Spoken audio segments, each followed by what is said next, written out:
آج کے دور میں کیا کسی باپ کے اندر یہ طاقت ہے کہ وہ اپنے بیٹے پہ چھری چلائے؟ ہے نہیں۔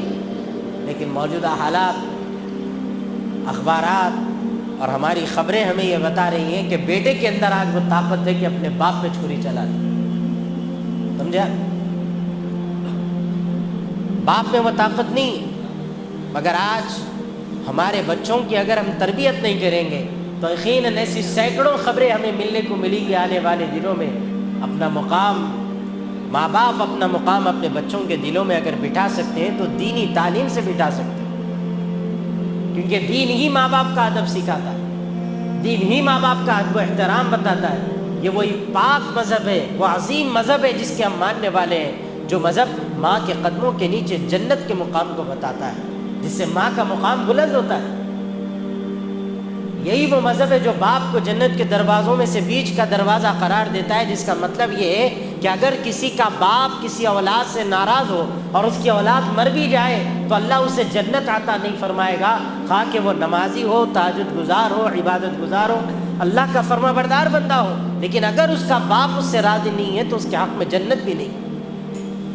آج ماں باپ کے جنازے اولاد کی نگاہوں کے سامنے ہوتے ہیں، افسوس کہ ان کی آنکھوں میں آنسوں کا قطرہ نہیں ہوتا۔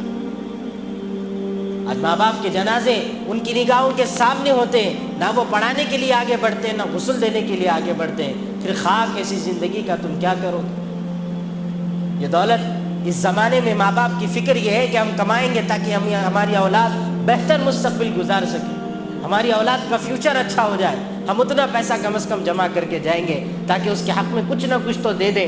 لیکن یاد رکھیے، یہ آپ تو دنیا کی تیاری اپنی حیثیت کے اعتبار سے کر کے جائیں گے، لیکن میرے عزیز، آپ کی موت کے بعد آپ کی اولاد کو جس اصل چیز کی ضرورت ہے وہ دینی تربیت کی ضرورت ہے، جو اس کے پاس نہیں ہے۔ یہ اصل جائیداد ہے۔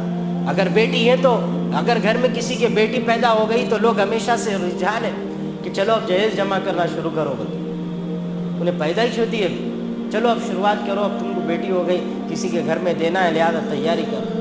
کبھی میں کسی کو سنتا ہوا یہ نہیں دیکھا بیٹی ہوئی تو ڈبل ذمہ داری ہو گئی کہ تم اس کی اچھی تربیت کرو، کبھی نہیں سنا۔ میرے عزیزوں، اگر ہمارے گھروں میں بیٹیاں ہیں تو فکر یہ ہو کہ ہم ان کی تربیت کریں اس طرح جس طرح جناب محمد رسول اللہ صلی اللہ علیہ وسلم نے حضرت سیدہ کائنات بی بی فاطمہ الزہرا رضی اللہ تعالی عنہا کی تھی۔ لازم ہے کہ ہم اس کی کوشش کریں، ہم مکمل تو نہیں جا سکتے، جتنی ہو سکتا کرنا تو چاہیے۔ اگر ہمارے گھروں میں بیٹے ہیں تو ہم پہ لازم ہے کہ جس طرح اللہ کے رسول نے حضرات حسنین کی تربیت فرمائی اسی طرح ہم اپنی اولاد کی تربیت فرمائیں، کیونکہ ہمارے لیے کوئی اور نمونہ نہیں ہے سوائے جناب محمد رسول اللہ۔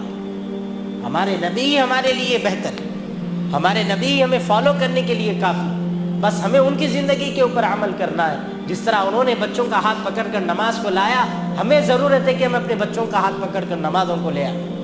تو آپ کے بچوں کو یہ معلوم ہوگا کہ نماز کی اہمیت ہے، مسجد کی اہمیت ہے، نماز سجدوں کی اہمیت ہے۔ اگر ہم یہ کام نہیں کریں گے تو آپ کی اولاد ہے، یقیناً آج بھی یہ ماحول ہے کہ اب نوجوان جمعہ کی نماز بھی چھوڑ رہا، مسجدیں ویران کی ویران پڑی ہوئی، جمعہ ہو عیدین ہو، عیدین کے وقت میں تو خیر آپ چھوڑ ہی دو کہ لوگ صرف عید کی نماز ہی پڑھنے کے لیے اگر آ رہے ہیں تو میں ایسے کئی لوگوں کو دیکھا ہوں جو عید کی نماز کے بعد بھی عید کی نماز ہی ڈھونڈتے ہوئے پھرتے ہیں لیکن نماز نہیں ملتی۔ اور جمعہ تو چھوڑنا رواج بن گیا مسلمانوں کا، جمعہ میں تاخیر سے آنا رواج بن گیا مسلمانوں کا۔ ارے ہم کو کیا لینا دینا بھائی، ہم کو تو نماز سے مطلب ہے۔ خدا کی قسم پہلے جمعہ کے احکام معلوم کرنا چاہیے مسلمانوں کو کہ جو آدمی عربی خطبے کے شروع ہونے کے بعد بھی اگر آتا ہے تو اس کا آنا اللہ کی نظر میں مقبول ہی نہیں، قبول ہی نہیں ہوتا۔ اور جمعہ کا خطبہ واجب ہے اور ہر ایک کو سننا لازم اور ضروری ہے۔ کون آ رہا جمعہ کے خطبے میں، آپ بتائیے؟ کوئی نہیں آتا۔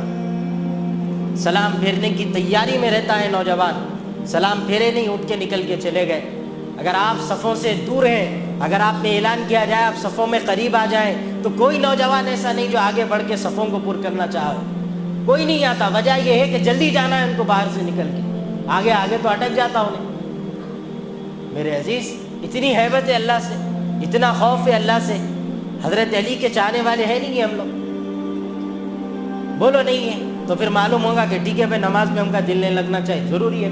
لیکن یاد رکھیے حضرت علی رضی اللہ تعالیٰ عنہ، اللہ کے رسول صلی اللہ علیہ وسلم سے صحابہ نے آ کر فرمایا یا رسول اللہ علی زخمی ہے، ان کے پیر پر تیر لگی ہوئی ہے، چھینے بھی نہیں دیتے، اگر چھی بھی لے تو وہ درد سے تڑپتے ہیں اور ہمیں یہ کہتے ہیں کہ ہم اسے چھیے نہ، آخر کریں تو کیا کریں کہ حضرت علی کا وہ درد کو دور کرنے کے لیے تیر نکالنا ضروری ہے۔ حضرت علی کے اس بار معاملے میں اللہ کے رسول نے فرمایا علی کو اب مت چھیڑو، وہ جب نماز کے لیے کھڑا ہو جائے تم جانا اور اس تیر کو نکال لینا۔ حضرت علی نماز کے لیے کھڑے ہوئے تو صحابہ گئے اور تیر نکال کر آ کر اللہ کے رسول کے سامنے کہنے لگے یا رسول اللہ آخر کیا وجہ ہے کہ پہلے تو چھینے نہیں دے رہے تھے، اب نماز میں تو ظاہر ہے کہ نماز توڑنی بھی چاہیے، درد ہے لیکن ٹوٹ رہی بھی نہیں اور وہ آسانی سے نکال کے بھی لا لی ہے۔ آقا مدینہ صلی اللہ علیہ وسلم نے فرمایا کہ علی جب نماز پڑھتا ہے اللہ سے بات کرتا ہے، اور وہ جب نماز میں ہوتے ہیں تو ان کا دھیان نہ دنیا میں نہ خود پہ کوئی حرم، خود کی بھی کوئی تکلیف کا ان کو احساس نہیں ہوتا۔